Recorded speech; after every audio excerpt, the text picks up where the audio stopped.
Um, I want to make a comment and then maybe a question at the end. My comment is I am 84 years old and I look back at my life and I can see that the universe has been very kind to me.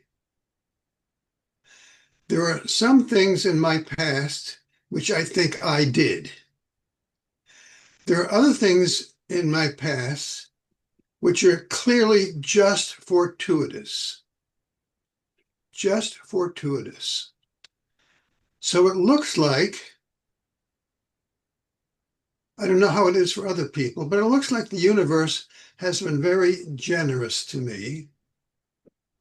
And I guess my question is, to what extent can I let go and trust the universe to be beneficent in the future? Mhm.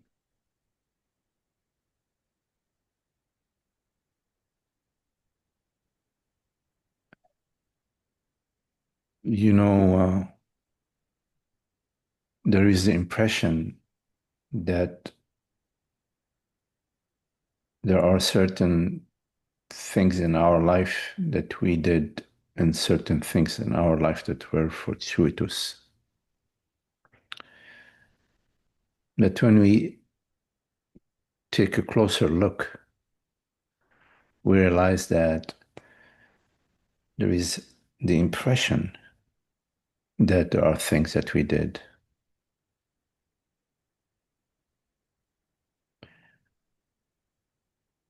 That's a mind impression. Because when we look deeper, we find that every thought that appears to us comes from the universe. In the same way that the weather, in the same way as gravity, in the same way as a heartbeat, that it's the universe that's at work. You can say behind the scene, but not so, it's not so behind. So everything that unfolds or does not is the universe is doing. Now, this understanding that there isn't a personal doer um, is a very important understanding because it relaxes and releases the sense of separation. It releases the virus from our experience, it relieves the virus from our mind, the sense of separation, the sense of lack, fear, worry, and concern, making decisions out of negative emotions, out of anger, out of jealousy, out of envy, out of fear, all of that uh, does not operate once there is an understanding that it is just the universe universing and we are that. So the benevolence is experienced in the absence of the malevolence which arises out of the sense of separation.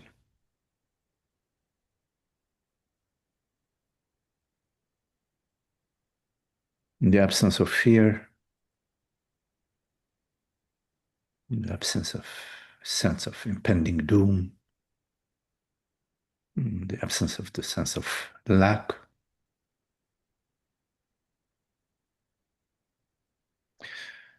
then there is the universe is aligned with itself without the virus, without the belief and experience of separation.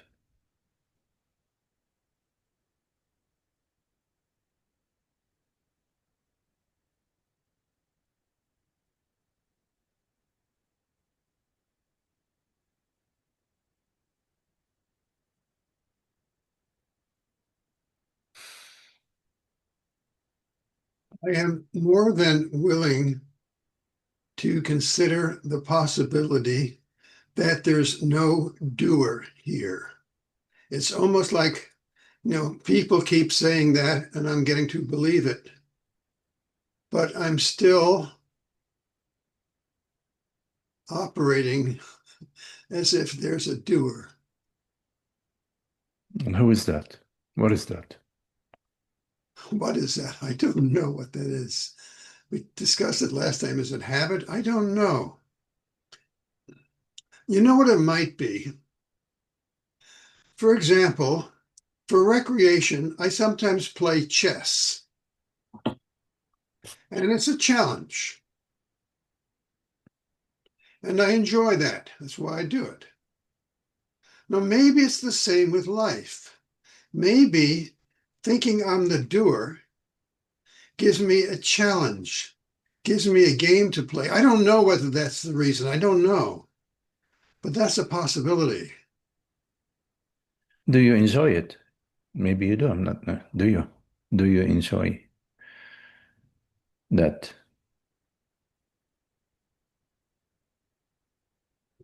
Well, yes and no.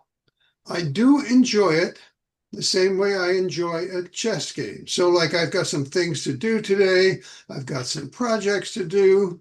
And yes, by and large, I enjoy that. But what is lacking? Well, with having some tasks to do, uh, that's a different thing. Uh, Okay, misunderstood then. yeah, no. Being a doer is more a belief, well, a personal doer, because I, as consciousness, one could say, is a doer. I mean, as one Right. way of speaking about it. Uh, but having a certain task to do, like needing to change the oil in my car or needing to, I don't know, water the garden, trim the rose bush or whatever, um, doesn't require, the belief that I'm a personal entity. It's just a flow. There is just a flow, or life is flowing. It's, saying, okay, there's rain. Let's close the windows. Uh, but there's a difference between like needing to plan, needing to have things to do in order to feel that I'm fulfilled. In other words, I am fulfilled. My life has meaning. My life is full because I have things that planned out. So therefore, my sense of fulfillment is dependent upon having things to do. So in that case, your happiness, your well-being is dependent on certain activities or certain excitements or certain things to do, which is quite different from enjoying a game of chess or enjoying, okay, I'm going to play chess and I'm going to go play tennis and I'm going to go for a bike ride and I'm going to ride, continue working on my book, whatever, or exercise. That's just, sort of an enjoyment of life without behind the scene that I need that. Yes, I see the distinction. And I'm trying to look what's really so.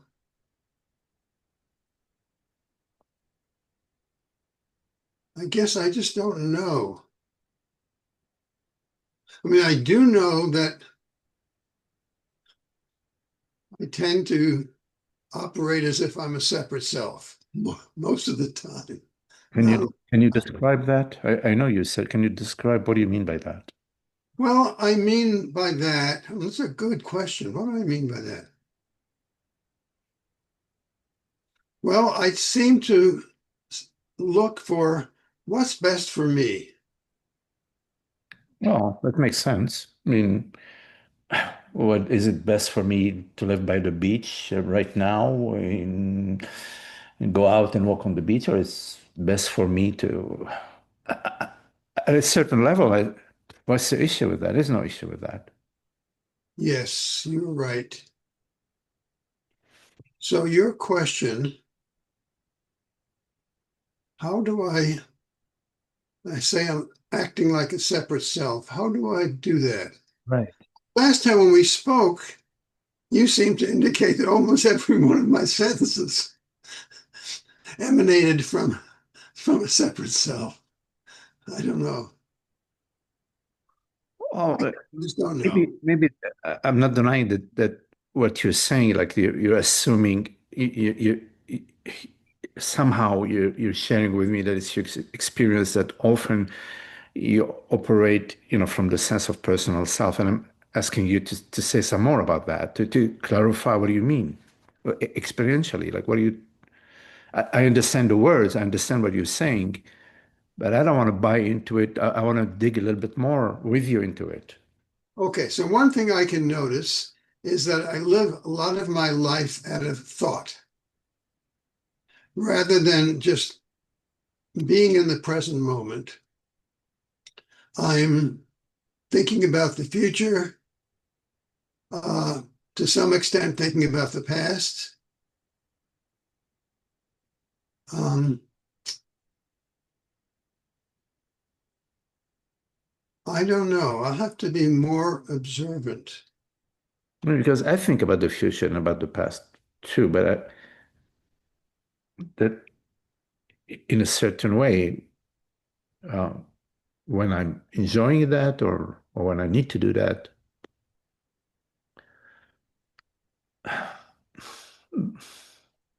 and there is more to it than what you're saying. Yes, there is more to it than what I'm saying. And unfortunately, I cannot find that more to it. Just give me another 20 seconds, and then after that, I'm going to just give up and let someone else speak. The question is, to what extent, how do I know that I'm operating like a separate self? Well, okay, the only thing I can say is I don't experience peace of mind that people say accompanies awakening. Um, that's one thing I can say for sure. That's really beautiful. So you don't experience peace of mind. So let's start with right now, for example, and then we can go further. But right now, how do you perceive, experience, or define peace of mind? Peace of mind would be no regret about the past. Peace of mind would be not rejecting what's going on right now. It's hard for me to describe it because it's an experience I don't really have. Well, but that's not true. I do experience that from time to time. Yeah. Um, Just one thing about like regrets about the past. From my perspective, it's okay to have some regrets about the past, say, oh, gee, I'm, really sorry I acted like an a-hole, in such and such situation. And okay, then there's an understanding that there was a moment of stupidity or a moment of clouded, unclarity, and I acted out of negative emotions. I regret that. I mean, I don't dwell in that. I don't feel like, okay, that's a mountain I need now to solve. No, yes, I regret. Okay, I'm sorry. And in some cases, I had a chance to say sorry to some of my friends. Okay, sorry, I don't know why I acted the way I acted. So there is a regret about the past, which makes sense. And there is dwelling into like defining myself, somehow forming a personal entity, personal story, keep referring to myself via these things. No, we learn from our experiences, right? well, yes, but maybe here's another answer to your question. You talk about a personal story. I still do identify with my personal story. I identify with George, who's a husband, who's a father, a grandfather. I, um, yeah, I guess that's maybe the problem is that mistaken identity. Mm. I think that that's who I am rather than this effortless being. Right. I mean, George is a father. George is the husband. George is a man. George, my car is a Datsun. My color is red, whatever. Yes. No, but I actually identify with that. No, I understand. It's not just a fact, Yeah. it's an identity. Who do I really think I am? Yeah. I mean, when you say I in this moment, what is it that's saying I? Who knows? It's, I really don't know. it, When I say I think there's a person here. no. When you say I, you don't think there is a person here. When you say I, you don't know what you're saying. A second later, you add on there, oh, there's a person here. Yes, we talked about add-ons You last. say I, it's just I says I. And then there is, oh, I is, you fill in the blanks. Yes, yes, And that gap is unseen, it's unperceived, it's like it's, but as you've been in contemplation for many years, now that you understand what I just said, because you said, yes, you understand it. Yes, there is, there is an I before Magdi, before filling in the blanks, the teacher. yes, yes, Yeah. yes. So I, that which is, that which is perceives, that which is aware, that which perceives the story, that which perceives a thought, that which perceives a sensation. That is not a thing. That is not an object, because an object does not perceive, a thought does not perceive. Right. Yes, yes, that's clear. So Yeah. the identification is a moment later. It's a moment later. It's a habit to, okay, what can I attach myself to? You don't Okay. need, but you don't need to attach yourself. And that's the point I'm saying. Like, you don't need to. I mean, you don't need to. You could, but you don't need to. Yes. Okay. Very good, Magdi. I've taken a long. Let me. Yeah, it's okay. I just want to say that everything will work out because your question was, you know, what will make, things continue to be harmonious, in the future. I think I was like, I'm paraphrasing your question. Okay. You don't need to add on anything, and you will see like it works to live without a needing to uh, add on. I is blah blah blah blah blah blah. No, I is just I. Like you said, we don't know. I don't know. Yeah, that's good. I is I, and it works. Yeah. I also don't need to struggle. Um, Yeah, no need to struggle. No need to struggle. There's some resistance in struggling. you Just know, there's a resist. Part of the reason I play chess is I enjoy playing chess, and part of it is that it's an escape from just nothingness. hmm. And I don't mean literally nothingness, but Mhm. I don't know. I just I've taken a lot of time. I No, really no, no. Wait, before you go, because as you said now, that's to engage in an activity as an escape is something that calls your attention. This is a place where you need to take a look. Yes, I enjoy playing chess. And am I escaping? What am I escaping? So there is something that you're escaping. Like, for example, some people are trying to break but the front door, and so I try to escape from the rear door, right? Now there is a reason why I'm escaping. Why? Because there are people knocking on my, with their arms or whatever, with sticks, they're trying to break my front door. So there is a reason for trying to escape. You need to go to discover the reason. I think the reason is a general dissatisfaction.